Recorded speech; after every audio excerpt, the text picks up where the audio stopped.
Жағасы бар. Жағдайыңыз бар. Жақсы.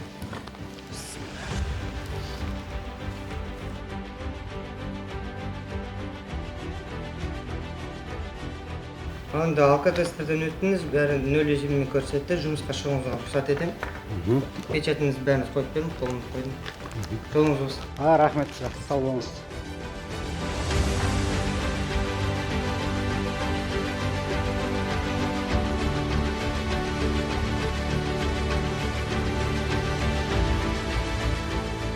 Астана-Алматы бағытындағы жүк көлігі бүгінгі таңда жолға жүруге дайындалып жатырмыз. Мына мамандар тиеліп жатыр. Орта есеппен 4 сағат, 5 сағатта келіп болады.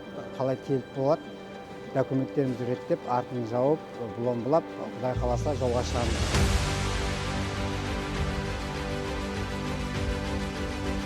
Қол қоямын ғой,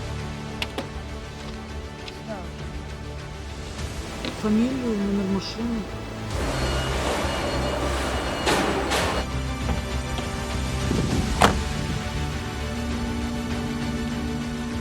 Халыққа қызмет ету біздің жұмысымыз.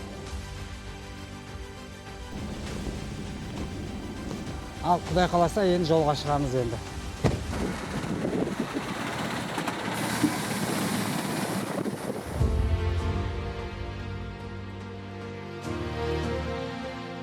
Қазпошта енді мини инкассатор сияқты ғой, ақша жоқ, бірақ енді қаншама миллиардтаған бізде тауарлар қолымызда тұр.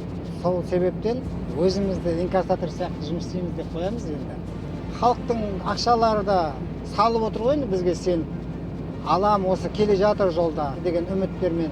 Сол себептерден халықтың үмітін ақтауға осы Қазпоштаның әйтеуір атына кір келтірмей, әйтеуір аман-есен жеткізсек, аман-есен барсақ деген ойда сондай неде болып отырамыз.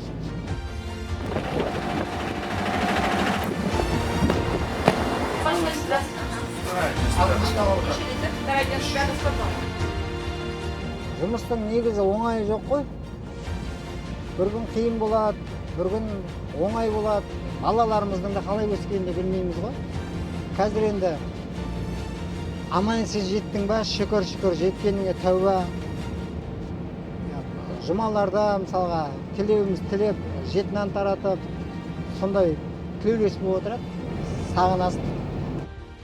Жігіттер Қарағандыға қарай объездной жол не болады, айтып бересіңдер ма? Теміртау жауап қойды. Рахмет, қабылданды. Астанаға қарай ашық, жолың болсын.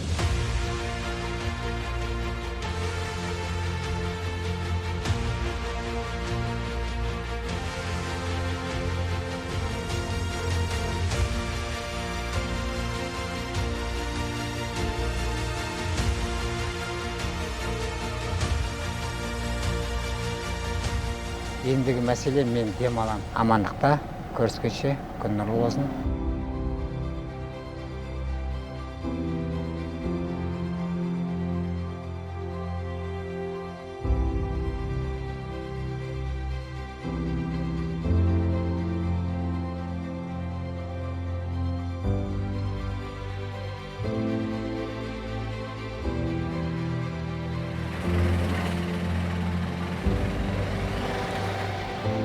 Аман-есен келдік, шүкір, тәуба.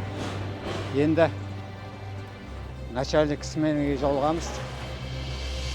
Документтің бәрін тапсырдық, бұломбен бәрі сәйкестенді. Халықтың аманатын алып келдік. Бәрі орынша тексерді. Енді Құдай қаласа амандық болса, түсіруге қоямыз машинаны. Сол аман-есен жеткеніне шүкір.